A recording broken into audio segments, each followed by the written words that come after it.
All right. Well, with Matt in attendance, I'll just do a quick roll call of who we have. Danny Steyer. Gotcha. Here. Greg Walsh. Here. Lina Scoggin. Here. Trina Cunningham. Yes. Dax Albrecht. Here. Matt Fogarty. Yeah. All right. And with that, may I have a motion to approve the agenda for today? I motion to approve the agenda. I'll second it. Thank you, Matt. Thank you, Lida. All in favor? Aye. Aye. Any opposed? Hearing none. Next item is the approval of the June 17th, 2024 meeting minutes. And thank you to Marcia for helping out with that in my absence.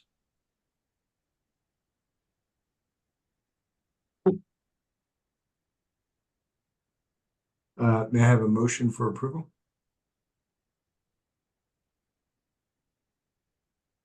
Wasn't there, so I can't approve it. No problem, Lida. I'll motion to approve. Thank you, Matt. The second? I have a question. When does that come in? You have a question, Danny? Yeah, sure. Yes. We're on in the committee member updates regarding the Indian Falls water supply.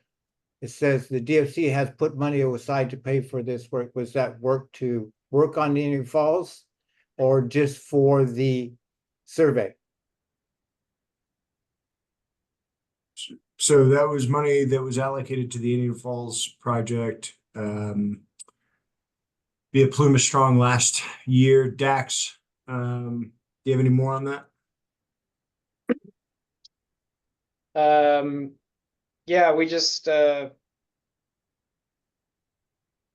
I'm still trying to, I haven't actually reviewed the minutes here. No But problem. you're just asking about that project? Well, the question was, is that is the money been set aside for the full project or was it just for the survey of what needs to be done? It's been set aside for we submitted a proposal for a recovery plan for the water system that had 3 phases. And the money that was set aside by the DFC was what was budgeted at that point for phase 1 and phase 2 of that project. Right, and so I just want a clarification. It's saying is that we have funds for phase 1 and phase 2. We're not saying there's anything committed above that. That was my question. Not at this point, no. Yeah, Danny, that hasn't been voted on. Right, I wanted to confirm that it was unclear Oh, okay. to me. Yeah. Were you present at the meeting? Yes, So you heard that though? I heard that, but it was unclear of what it was said and how. Yeah, I had just mentioned that we had, at the last meeting, I mentioned that we had we're working with the engineering company getting a study and recommendation done, which was part of that of those first 2 phases. And I was just giving an update that that was underway. Right, and so I just want a clarification. It does not say that we will pay for the purchase because we don't even know what its cost is yet. So I think. Yeah, I'll do you one better, Danny. Did you vote on that last time? Did you say there would be additional money given to Indian Falls for water? No, I just gave an update. No, exactly. So there was an update given. There was no vote taken. There's nothing in the minutes that talks about additional money, right? And you were present at that meeting. So does that make sense? It does. It was just a little, the statement is, anyway, I'm fine. Go ahead. Yeah, it's okay. I just want to clarify, because again, if you were there, there was no vote taken to approve additional money. I think Dax was just giving an update. Right. Okay. So can I get a second? So I'll second it then. Thank you, Danny. All in favor? Aye. Aye. Are there any opposed? I'm just abstaining because I wasn't there. Very well. Thank you, Lida. Same here, abstaining.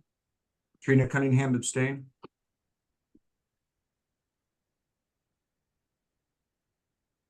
Okay, thank you. Okay. Next item on the agenda, public input. Don't have a lot on the public side of the house today. I know that Kest and Sherry often attend. They declined to attend this time. But happy to, if this is provides an opportunity for anybody to share any other public items. Again, there will be committee member updates that we can hit that from any committee member. I just have something about the, I just wanted to give you guys a little update on the, architecture design project and the classes, and it's going along. It's been really fantastic working with the students. They are actually going to start building, I'm not quite sure if it's the end of this week or next week, and the project should be completed on the corner there, right at the spot. I think that's Sherry and Kestone, or I'm not sure, Patrick. But it's right on that triangle corner, where the across from the Valley Grind, and so you guys should see it going up.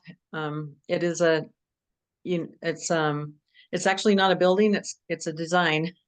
And so it'll be interesting to get community feedback, and it's just been super exciting to work with the kids and be part of that project. That's great, Trina. Thanks for the update. To be honest, I hadn't seen or heard anything, and I just assumed that things were underway. So when was last you had interaction with the students and the team? When was the last time you all did something? Friday. Friday. Oh, okay, great. Yeah, and Ross McCarthy is up right now as is Cray. So Ross is the architect, and he teaches at the San Francisco Waldorf High School, and he was here last year. He's been absolutely fantastic to work with. And then Lucy was the only student. We had one student that was able to be there Friday. But it's been, and That's what I heard. That's my daughter. I realize that she's kind of pretty bright, and she's talked a lot about her childhood and the different places you guys have lived and all Yeah. kinds of. But I believe there's going to be 3 students at this point that are coming up from San Francisco to participate in that. And I hope it's a really good experience for them. And also that youth peer mentoring exchange that will happen is exciting for me to see with the youth. That's great. Thank you for sharing, Trina. Are there any questions for Trina specific on that? Trina, how many students did we wind up with total? I think maybe there were 10. And we're actually talking with Indian Valley Academy. There's the way that it's being designed is that there's going to be interchangeable panels, and what we came up with, what the students really came up with, was that as the seasons change, that there needs to be some sort of maintenance of the build, and if IVA is kind of looking at whether it would be worthwhile to have a class that also includes more MIDU culture and cultural knowledge, but that the students seasonally or each semester would actually redesign different panels according to the season, or things that their own research, and that way it would be engaging of students moving forward into years. That's a good idea. Cool.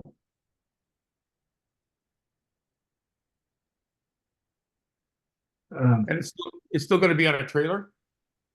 As far as I It's know, Still on wheels? as far as I know, it is. I haven't been involved in every detail, and sometimes things change according to access to materials and input. And I think they gave Andy Myers gave them, like a maker space to let them do some of the build right there in the place that he uses. whatever's happening there, I'm not fully. The last thing I heard, it was still going to be on wheels. Okay. And again, for my time, it's just purely volunteer time. It's been fun. That's great, Trina. Thanks for helping with that. And just kind of look forward to hearing more about that progress. So before we get to the next thing, for the last, for today, I got back on Saturday, been out of pocket, obviously, for the last 3 weeks. So just kind of getting reacquainted with things and busting the cobwebs off, reapprising myself of some of the issues. I tried to stay up as best as I could. My service was not great, so I was able to kind of check email here and there, but not really, to be honest, devote as much time and attention to things as I thought I might be able to before I departed. So I apologize for that, but sort of able to stay mildly abreast of some pieces. So tracking on last meeting and the approval for funding half of the PRS Disaster Case Management Program along with North Valley Community Foundation. That seemed to be the big item from that meeting, and that'll move forward with regard to the time frame established, basically from August of 24 to February 25. And moving on to the next pieces, the Community Development Block Grant, Business Equipment Grant. This is something that's been in the works for some time. Plumas County, in addition to the Community Development Block Grant Disaster Recovery, which is the housing grant that we've been working on with Recover California. Both of these were applied for by Plumas County going back 2 years. This one is it's kind of a business capital grant that it was being provided for businesses that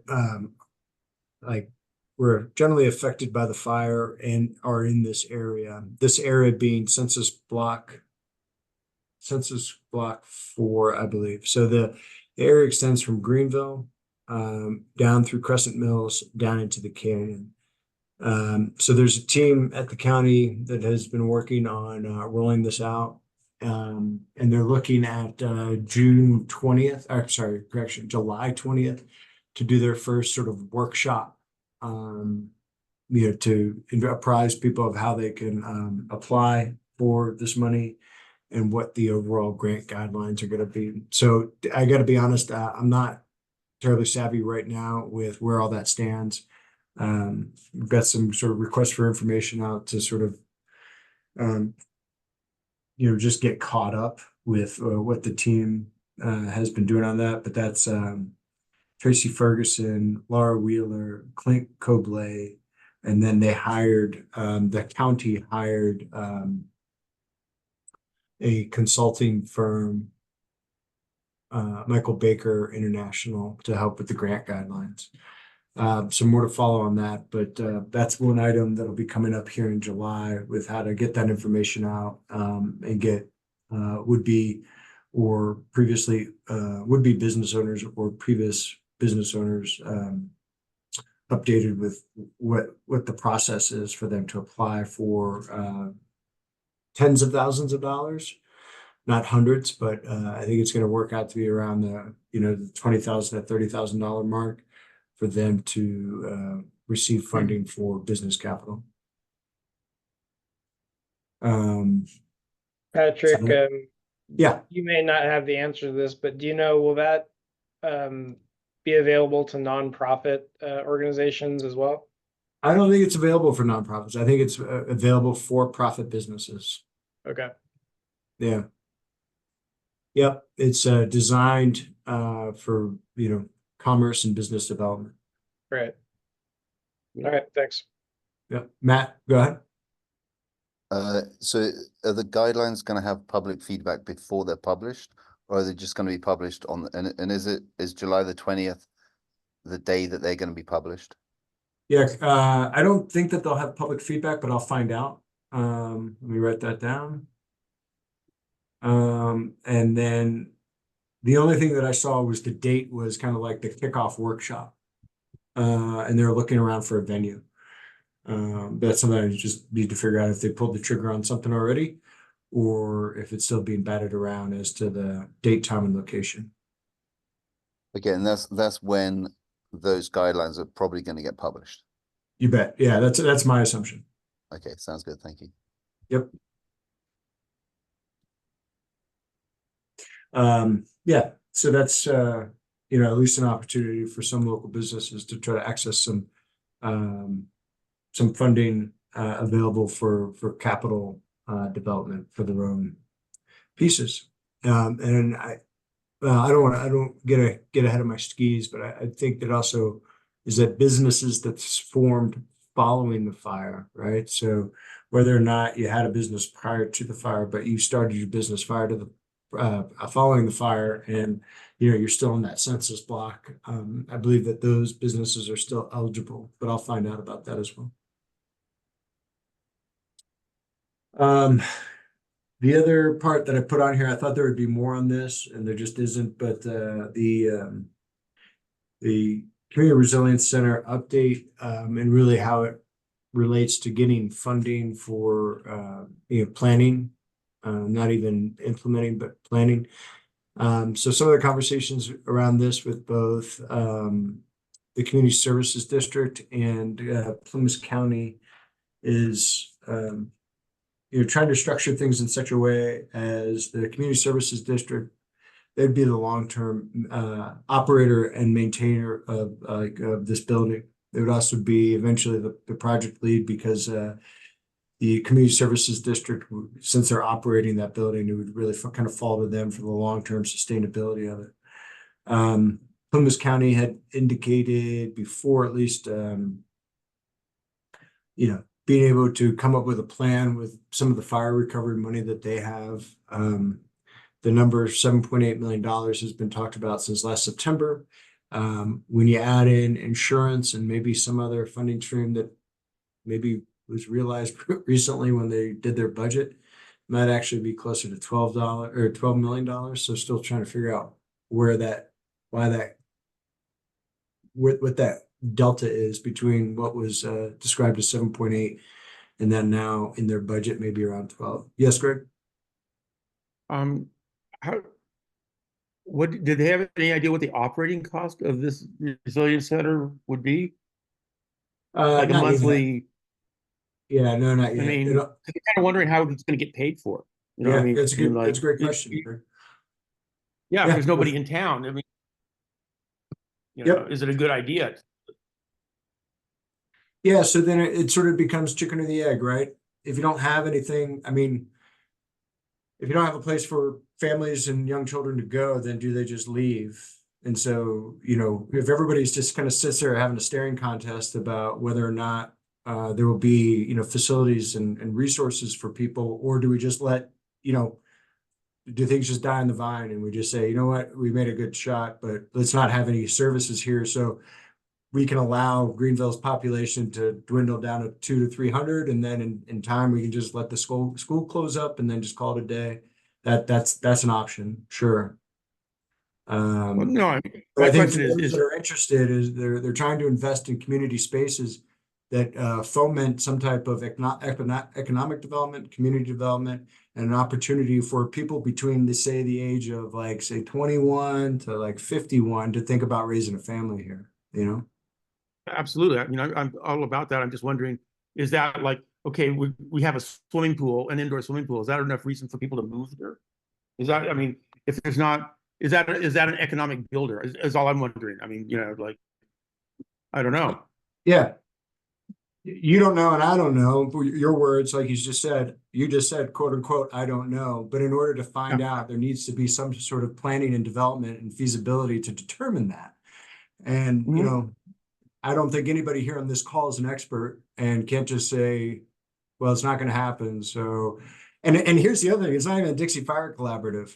It's a Community Services District. So the Community Services District, if they have, anywhere between $10 to $12 million that they want to fund their own center, I don't know that we're in a position to create hurdles and obstacles for them. It's the community services district that is wanting to build this community resource or resilience center. Thus far, in my time with the Dixie Fire Collaborative, this organization has been there to facilitate and help that effort. If that's something that the Dixie Fire Collaborative Steering Committee no longer wants to do, then that's something we can look at. Matt Fogarty, you have a hand up? Yeah, so I want to support Patrick, what you were saying there. I mean, we got to kind of build it and they will come. A lot of these things, like, I mean, it's a puzzle, and like all the pieces of the puzzle burn up, and we've got this piece, we got that piece, we got that piece. And a community center is a pretty cool thing, for a community to have, whether it's used for a crash or for a meeting of the Chamber of Commerce or for someone's birthday party, whatever, it doesn't really matter. But it's at the moment, there's a lot of community money, whether it's Chamber of Commerce, Dixie Fire Collaborative, the county, whatever, that needs to be spent in a community driven thing. And I think a community center is pretty clearly aligned with that money. I mean, there's like a lot of money out there, 20 million bucks to spend on something for the community, So in terms of Greg, you're concerned pay in the future. I mean, it's I don't know. Maybe that's a problem for us to have, like later on down the line. So I don't think we should be too concerned about that now. But so I support the DFC going forward with supporting those kind of community build things. So anyway.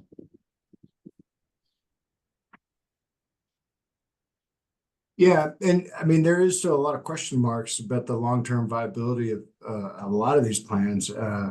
But there's probably some more homework that needs to be done as whether it be the community services district, with the Greenville Rancheria and their medical and dental clinic, in developing a pharmacy. Those are good telltales of having a large anchor facility that is here that can provide those types of, basic healthcare services to a lot of people. And then, parts of those layers are like a community resource where, youth, adults, seniors can access it for a variety of services. And I know the community services district is their long-term view or vision is to partner with Plumas County in order for the county to have leased space where social services can be accessed out of there. So a lot of the talk about the resource center going away, and that'll be gapped, no problem. But when it comes to whether it be like the WIC program, Veteran Services Office, the senior meals, I came to find out is that they haven't really been able to provide anything here in the way that they once did to seniors in Greenville and Taylorsville, the overall Indian Valley area. And it's those types of things that these are services that, are available that people can't necessarily take advantage of because there's no venue for it.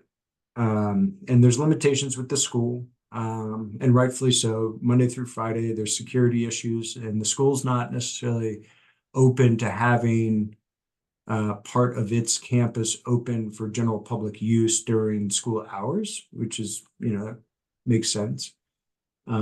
So as I think folks are looking around for kind of long-term homes for some of these things, community development centers is a way to get after that. Trina, did you have something you were going to say? Yeah, I did. I was trying to figure out how to raise my hand. I can't find it right now. Sorry, you guys. So I feel really kind of like I missed the first part of this conversation. So the basic is that with a community resilience center and the budget, or what are the two basic things? No, I was just simply saying that there's an opportunity with regard to the CRC, there's an opportunity for Plumas County and the CSD to partner together to at least provide money for the planning. In terms of the implementation of the building, the CSD, the Community Services District, they'd be on the dime to provide, part of their own funds. And then more than likely, pursue some type of implementation grant.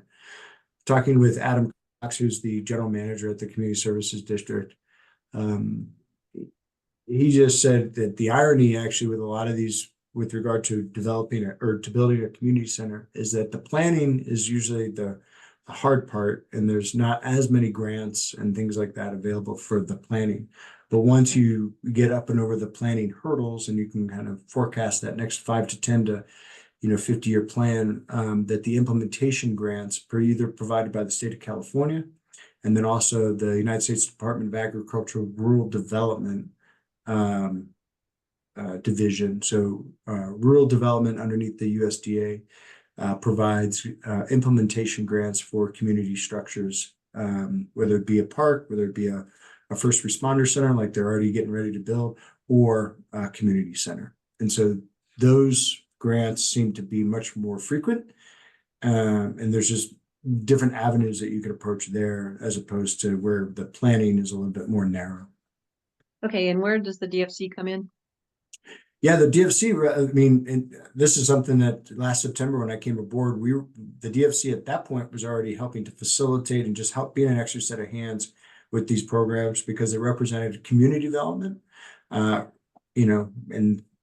things that are these community anchors, for the same way that we wanted to support the Greenville Rancheria, having a healthcare anchor there. And we're providing $600,000 to the Greenville Rancheria. Right now, we're not providing any funding towards the CRC or anything of that nature. It's really just kind of, I've provided meeting venues. That's about it right now. Okay, yeah, Could we're be not more. funds, and I'm a huge advocate of building community infrastructure, and that's one of the things that I thought the DFC was actually maybe partnering with or helping match funding with or other things. But I think certainly we could write a letter of support or find other partnerships in other ways. And planning grants, there is a lot of money out there. It's just finding the right source and the right match for that particular project. Yeah, there's definitely some opportunities there. One of which was PG&E had in the same, when you introduced me to Liz, right. And with regard to the park, simultaneously there was another opportunity to work a piece with PG&E had another community resilience center program and grant, depending on what avenue you took. One was for $25,000, one was for $100,000, but the CSD they applied for that it was the same deadline that Liz was under. It was kind of different branches of the same tree there. And so I know that they've got that working, and that'll help kind of take some of the initial burden off of being able to then plan, right? And get that kind of sketched out for them. Yeah, and I know the community, a lot of the people I talk to, they're like, we still want to have events. We feel like our community isn't coming together enough. And I think there are other people that would help spearhead things if there's a space. And so it is a little chicken and egg, but I think it's the only way we're going to rebuild our community. Yeah. And I don't have any data on this, right? But it's just, when the business thing, people are sort of on the fence about whether or not they want to start their business. But, the fire truck's at a temporary tin carport, right? And then the medical services are tough to find. They're scheduled through PDH. And if you get over at the clinic, right, back to the telltales. So everybody's kind of wondering what's going to happen and what's going to happen first. But if there's, sustainable medical services, the fact that the sheriff's substation, the volunteer fire department, and the PDH ambulance will all be under one roof, that project is moving along with the Community Services District, and they're looking to have that built by next year, 2025. Yes, Danny, you have your hand up? So real quick, Trina, if you look down in the middle of your screen to pull down under the heart says react, that's where you could find those hands to go up and things. So anyway, Yeah, my button just wasn't working for some reason. okay, yeah, just on this topic and talking about this, this is something that, you know, I would think the DFC should be deeply involved in, and it's getting Greenville back on its feet, getting, this is community, this is kind of what I think a function that I believe we should even consider funding if to get the help with the planning. To get it off, get it running, let's move off and get moving. So that's kind of my thoughts on that. Yeah, so I think, not to lean into the next topic, but I think, again, back to that homework piece, what I can provide when we meet in 2 weeks in person is just some more comprehensive information so you all have it with regard to where these things are. Again, part of that for me today was just getting kind of busting the cobwebs off to kind of see where some of these things are, but just providing more information so you have the latest and greatest, and you can make some decisions off of it. So that can be some of the pieces that I provide for Monday when we meet in person, and any sort of like literature on this, and then also what is it supposed to be? What does it look like? And what do these public entities, whether it be the county as kind of a tenant, and then the long-term owner and operator, this community services district, there's a lot there that they could provide on really what their vision is. So Also, one of my questions, Patrick, was so they're not asking the DFC for anything directly other than some of your time, or just as a committee member, it would be helpful. Yeah, to we just kind haven't of get gotten nobody's gotten there yet. Like it just hasn't. Yeah, they're not ready. Yeah, so between the CRC, even like the park, these have been these sort of like nebulous things. With talking to Adam Cox, and then bringing it up to the Board of Supervisors with regard to their fire recovery money, and trying to have suggestions with regard to percentages and or projects that in the near term they can allocate that money to, so that it doesn't get rolled up into their general fund, which it looks like according to their most recent budget that it's not, so that's a good thing. But other than $10,000 to the feral cat program in Quincy, and I think a $500,000 grader in Chester, they haven't allocated that money to anything yet. And it's been out there they may have realized that money in like January of 23. So here we are in July of 24. And so it's just kind of sitting there. And the big push was last fall. There was talk that it was going to get rolled into the general fund. I don't know. What jogs everybody's memory is that there was talk that this was but one project, but one of the projects was like new urinals at the courthouse, right? And that's what kind of gave people some heartache, that the money that they earned or that they realized from PG&E was going to go to do renovations at the courthouse, and for whatever reason, urinals at the courthouse became a big issue. But so they kind of walked that back and said, nope, we'll have this work. This money will be attributed towards fire recovery plans, projects, programs, etc. So the county had 3 buildings here that they lost: the county branch library, the Greenville branch library, the building that once housed the fire department and town hall there. That was the county's building. And then of course the sheriff's substation. So with the town hall, where the fire department once was, and then of course the sheriff's substation, that's being absorbed into that new facility just east of town there. And then the community services district is building that.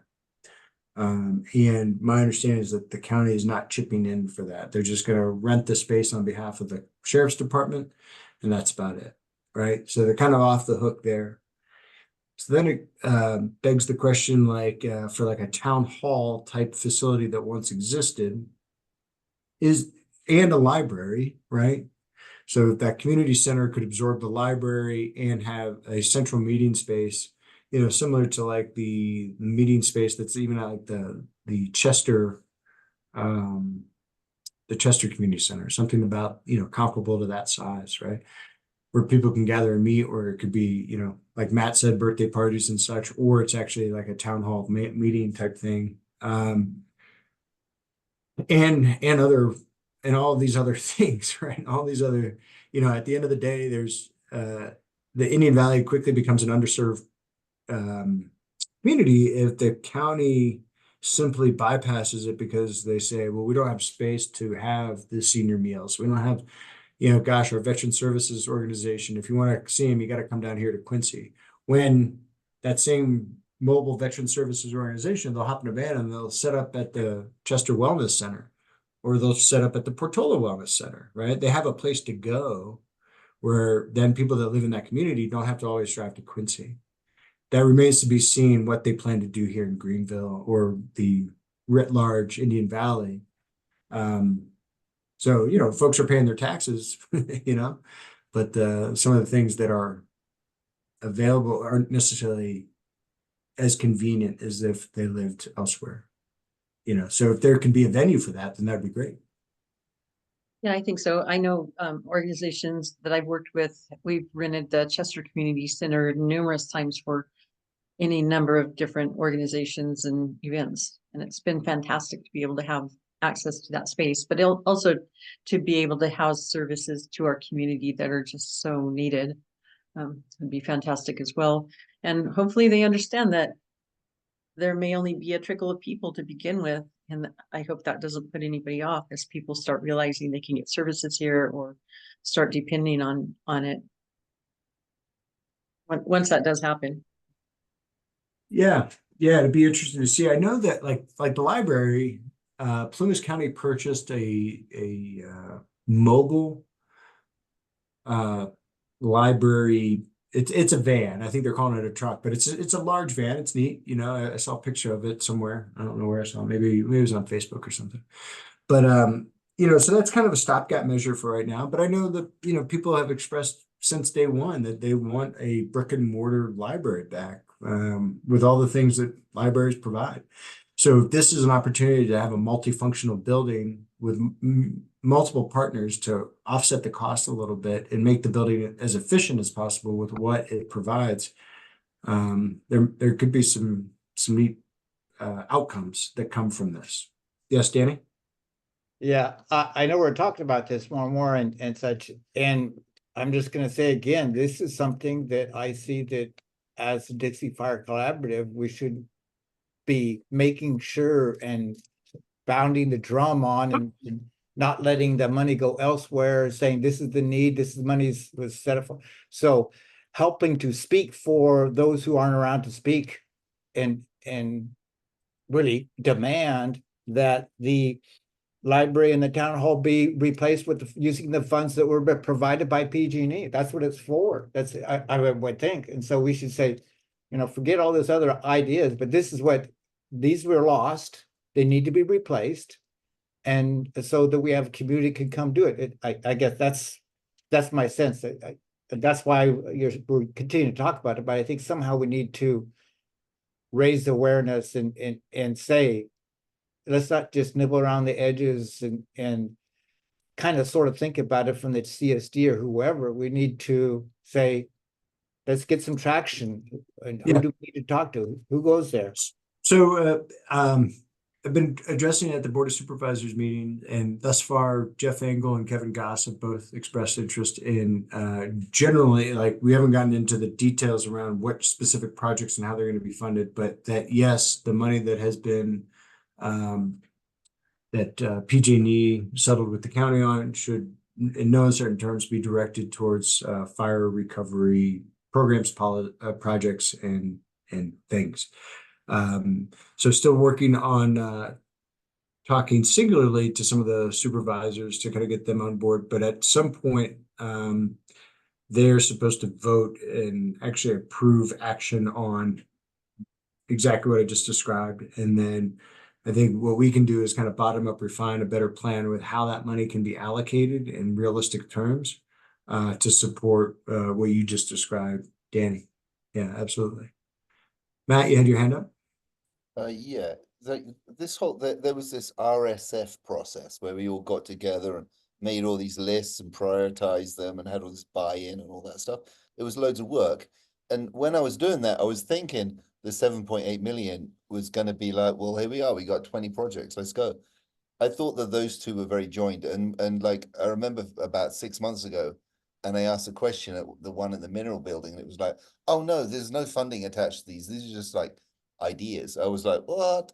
And I mean, was I wrong to assume that that No. 7.8 was for Nope. that RSF stuff? Because otherwise, it just seems like whatever. I mean, just pounding sand, total waste of Yeah. time.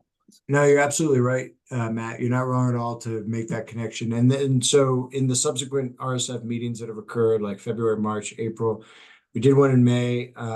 June, I don't know that they did one. They kind of had to shift some things around because the fairgrounds was being used for in prep for High Sierra and then whatever else. But that's kind of like the stage that the team is at now, is funding opportunities. And when it makes sense with some of them, especially the ones that are kind of near-term projects that really they may only need, you're talking tens of thousands, if not hundreds of $1,000s to not only plan, implement, and get going, that if there are those things that are going to happen in short order, then they should be prioritized with the Board of Supervisors to kind of let those funds so we can get moving on. But you're absolutely right. And of those 26 projects, the Community Resilience Center is one of them. A public park is another one. So these are things that have been discussed for the last over 2 years. But yes,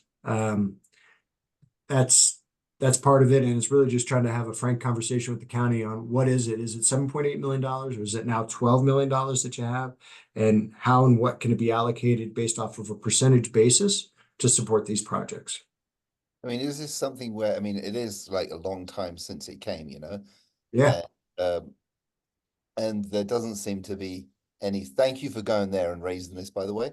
And there doesn't seem to, but you tell me, there doesn't appear to be much sense of urgency in spending this money, right? This 12 million or 7 million. I mean, either way, it's a lot of money. It's a lot of projects at 50 grand per Yeah. project, I'm trying to see if there's been any additional movement. I mean, I don't know if it's one of the reasons that they weren't doing anything with it is there was this back and forth between, at least what was described as a back and forth between the county and their insurance company on the actual physical loss of the building. So both the library and the town hall.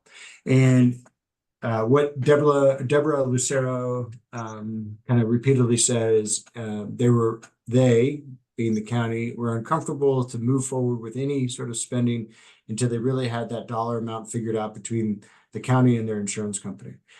6 months ago, they were talking the differences of hundreds of thousands of dollars, and then over months of negotiation, then they were down to a difference of tens of thousands of dollars. Basically, like the county saying, we think we rate 1.9 million, and they're like, nah, you guys, it's 1.85, something like that. So they were getting it closer to the bullseye for all parties involved. At the time of my departure, that still had not been resolved. And I don't know if it has of late, but it doesn't look like in any of the board meetings, the Board of Supervisors meetings, rather, that there was any sort of resolution yet. The county did produce a budget on time-ish, from what I understand, that the June budget is out, which is kind of a remarkable achievement because that's the first one. That's when the budget's traditionally supposed to come out. I think this is the first year in like 7 or 8 years they've been able to get a budget out in June as they're required to do so. So I didn't really answer your question, but the point being is like, yeah, try to move forward with just having the Board of Supervisors. The outcome I think that would best suit everybody is if the Board of Supervisors can just allocate and agree that the money that they've received, anything real that they've realized from fire recovery, should be spent on fire recovery projects and programs, and we should move ahead with that like now. One idea that they had was they want to set aside $350,000 over the next 4 years, I believe, for a new paid position to hire a disaster recovery coordinator to kind of take some of the workload off of Tracy Ferguson. So that's one thing I think that they're moving along on right now. So, I mean, it's in keeping with the overall recovery plan, and then that person would then kind of take the baton from Tracy, I think, and keep working these pieces. So I know that they're moving ahead on that, is actually trying to source that new position. In addition to the $10,000 for the feral cat program in Quincy. That was one that popped up that it just kind of happened. So, yes, Danny, you have your hand up. Oh, you're muted. Yeah, I'm trying to get unmuted. So this is reminding me of the U.S. Forest Service. All right, I'm coming back to this thing, the U.S. Forest Service and removing usable timber. Getting taken care of our forests, doing that. Let's get going. But they can't get funded. They can't do anything. They can't move because for whatever reason, there's a roadblock. And so by the time they get through the roadblock, then the trees are all infested and they aren't good for timber. So we're going down this same path of being prepared, getting prepared, and going to get down the road when they have a plan, and oh, well, we sucked that money into the general fund and it's already gone and spent, or something happened, it got lost. We can't sit around and wait for this to happen. I guess, how do we put more pressure on them? Frustrating. Yeah, absolutely. Well, I mean, I think you can, when we have, we'll continue to think about it, and I will send you any and all information that I have on it up to this point, so that folks can kind of brainstorm a little bit. And I think it definitely, we devote some time and attention to it at our workshop, and then really develop we could probably do like a statement. Another like a statement from the DFC that we can run in the Plymouth Sun, that we can submit to Jane Braxton Little about, just kind of what the position is. And it can be crafted with everyone's help, in terms of really what do we think the current kind of state is, and then really the outcomes. What are the outcomes that we're looking for, and where we think that funding can do the most good and have the most effect. So that could be something we could work on.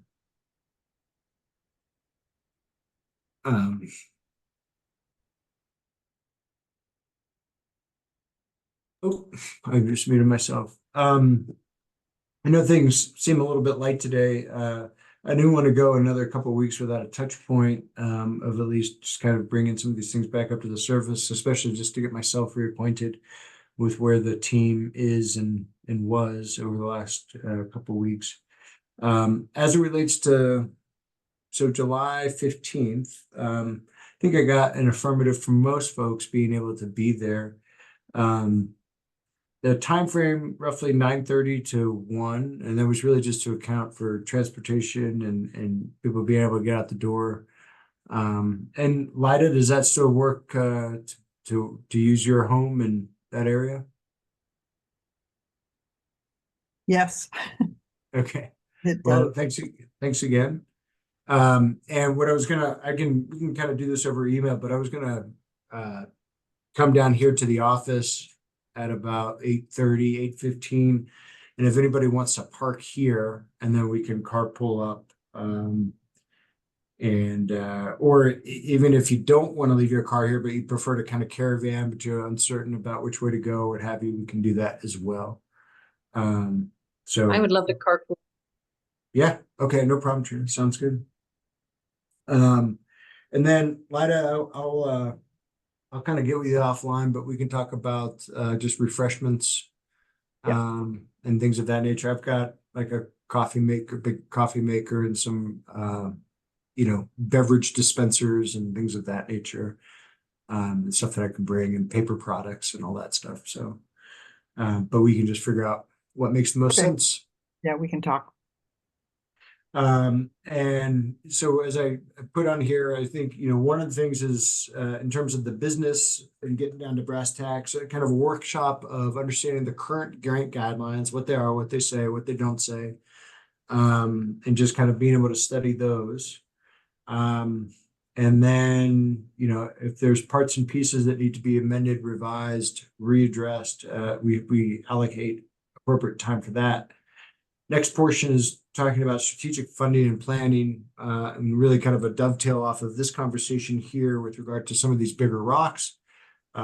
Where, when, and how are we or not involved as the Dixie Fire Collaborative, and where do we kind of think we can kind of move out over the next 12 months. I don't think it's unrealistic to really kind of create an annual plan here based off of your all's recommendations and consensus across the board about with the funding that the DFC currently has, being able to sort of kind of think big picture and sort of bin things out over the next year,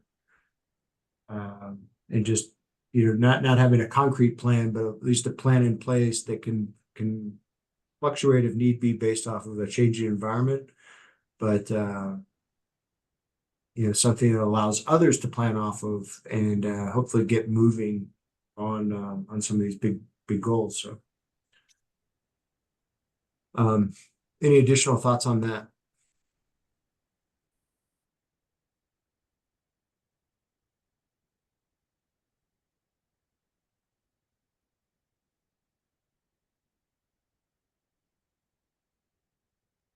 Okay, well, good. I'll start to work on those materials, and then I think what I envisioned is sort of having a packet for everybody, a hard copy and electronic copy of just things to review and just apprise yourself of where things are at to this point. So I'll try to get that out this week so you have a good good week-ish to study up and make notes, and if we've got questions, kind of come prepared in that regard. Yes, Matt. I'd like to have a discussion about where we see Greenville's population. If we focus on Greenville, we could include Canyon Dam and Warner Valley, etc. But I mean, Greenville was the biggest one that was hit. Just so we have a shared understanding about kind of where it was, where it's at now, and what we kind of feel, right? Is it 300 now? We think it'll be 500 by 2030. We think it'll be 400, and then we'll have an idea that if we think, okay, by 2030 is this kind of sort of number, collectively, we think that's reasonable. It'll help us to design, how many parking spaces should we have at the car park? What kind of facilities do we need? Thinking about just sizing of the, of what we see as local residents about this thing, so that we can get reasonable about our targets, for these kind of things. Okay, what does that mean? That means we have to have an additional 50 homes that aren't being built. Okay, what does that mean? I don't know, but it'll just give us some kind of collectively thinking, is it going to get back to what it was, right? What do we want? It's not what we want, but what we can see, and so that we can kind of build, as we're thinking about the plans for kind of these things, how we want to support that. But having a number in mind I think would be valuable. Yeah, I'll see what I can pull from the county's general plan to see if there's any insight there. I know that it's a little bit dated, but Tracy Ferguson, she's updated a number of those components as it relates to population and things like that. Tracy gave a brief, I think it was in February, maybe a little bit later.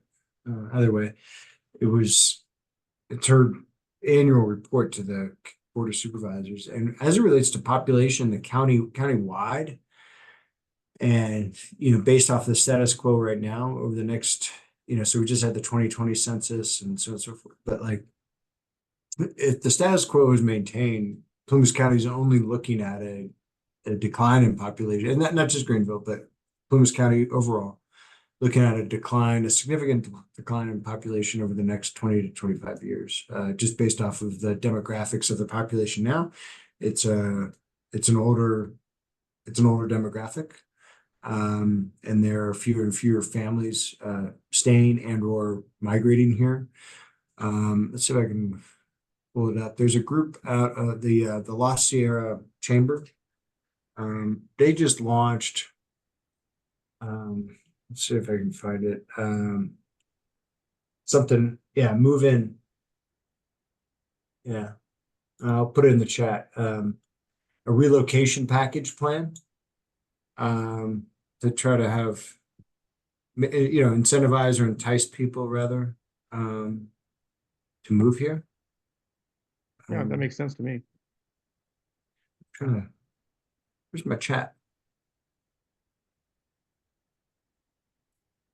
Where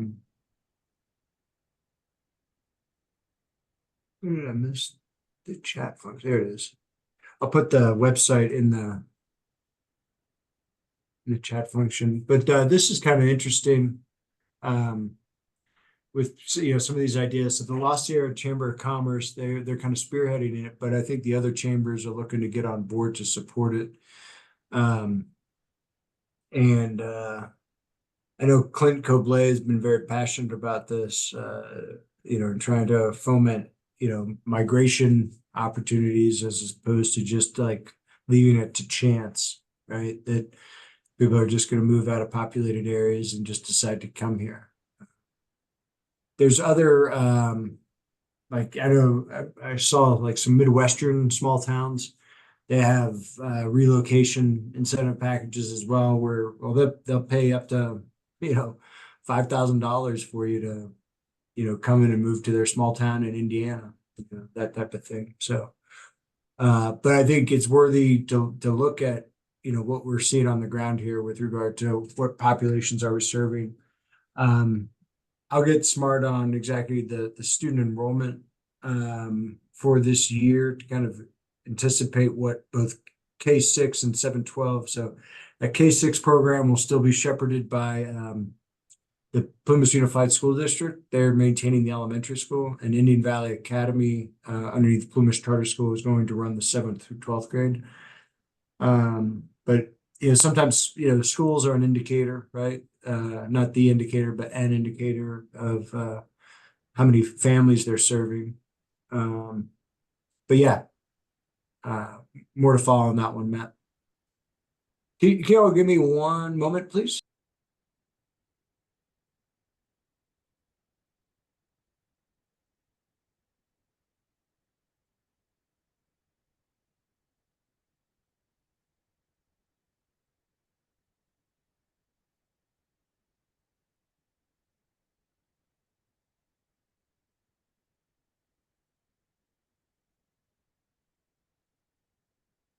Hmm.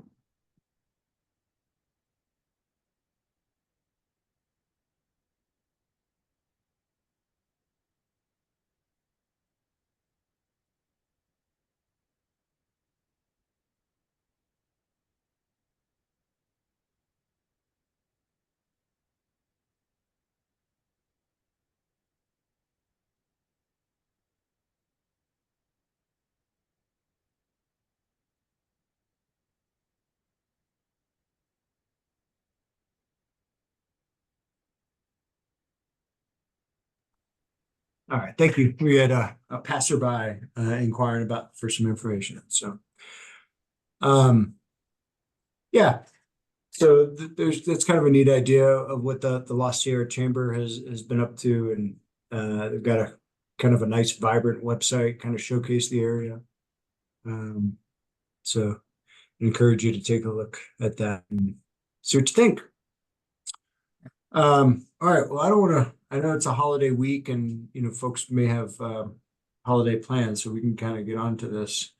I don't know if anybody's traveling for 4th of July, but all right. Committee member updates. Does anybody have anything that they would like to share with the team?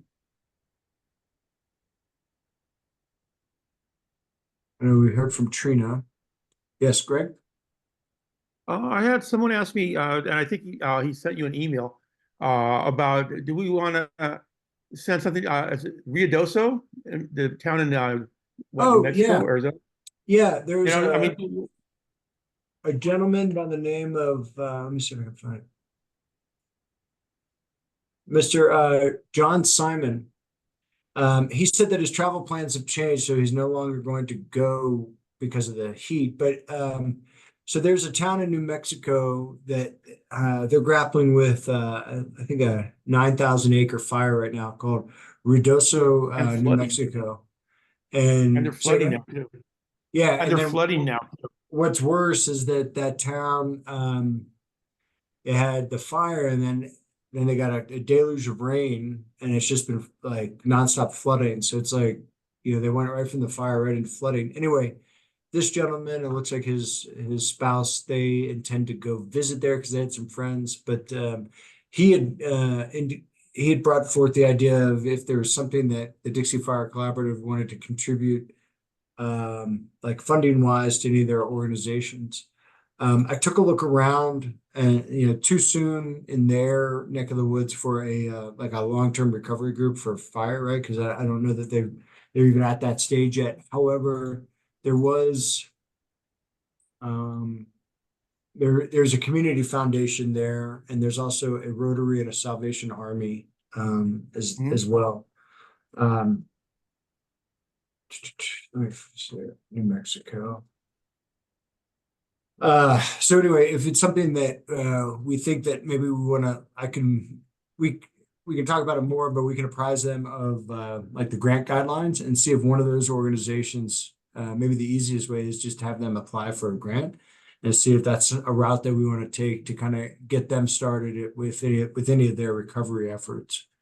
But yeah, it's definitely an idea. Is this something that the chamber could be involved in as well? I mean, I Um, remember, I mean, a chambers- lot of communities reached out to Greenville when Greenville got cooked. So Yeah. I just wondered if Yeah, yeah, yeah. kind of a nice after in return. Sure. Yeah, I'll find out some more with kind of who's spearheading their effort. And then, I think, tracking down one of those groups, whether it be their own, Rotary Club, their Salvation Army, and then this community foundation that they have.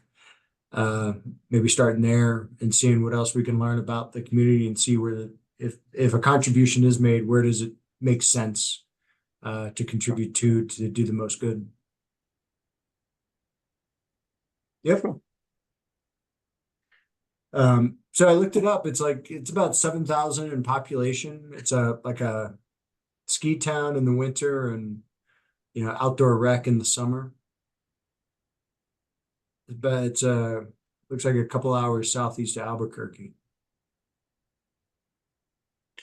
Any other community or I'm sorry, committee member updates or anything?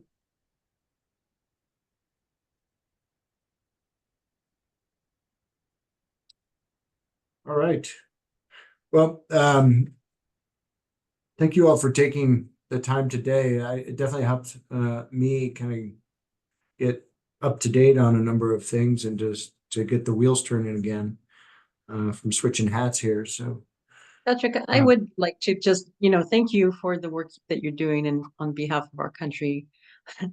That's much appreciated for me, but also as things are moving along and things come up, if there's anything I can do, and I can't speak for the rest of the group, but please don't hesitate to reach out or inquire, as things come up, or like if you need a sounding board or like, hey, have you ever heard of this? Do you have any ideas how we could go forward? I know we Yeah. have these meetings, but you're doing day-to-day stuff, so just if you call me, I will respond as quickly as I can. Yeah, no, I appreciate that, Trina. Thank you. And I was kind of going to keep that in my hip pocket a little bit for that Monday that we meet to just kind of see what. Sometimes things are just easier face to face to see if there are other things that people were interested. They had an itch to do something with the steering committee that was beyond this, and what was that, and then how I can support that. But then way I look at it is that's supporting the overall steering committee and the DFC and the goals anyway. So and if for moments like that where I'm out of pocket for a few weeks, then knowing who kind of by a functional area is kind of interested in this and they can kind of take the reins during that period, so there are less gaps in what's happening. So that's all. Yeah, but thank you. I appreciate that, Trina. All right, well, with that, may I have a motion to adjourn today's meeting? I motion to adjourn. All right, I'll in a second. it. I'll second it. Thank you, Danny. All in favor? Aye. Aye. Aye. Alright, Ayes have it across the board. Any and none opposed. All right. All right. Thank you all very much, and I hope you have a happy and safe holiday week here with the 4th of July, and enjoy it. And then we'll see you all on Monday the 15th. Great. Right. good, thank you. All right. Thank Have a you. nice day. Bye bye.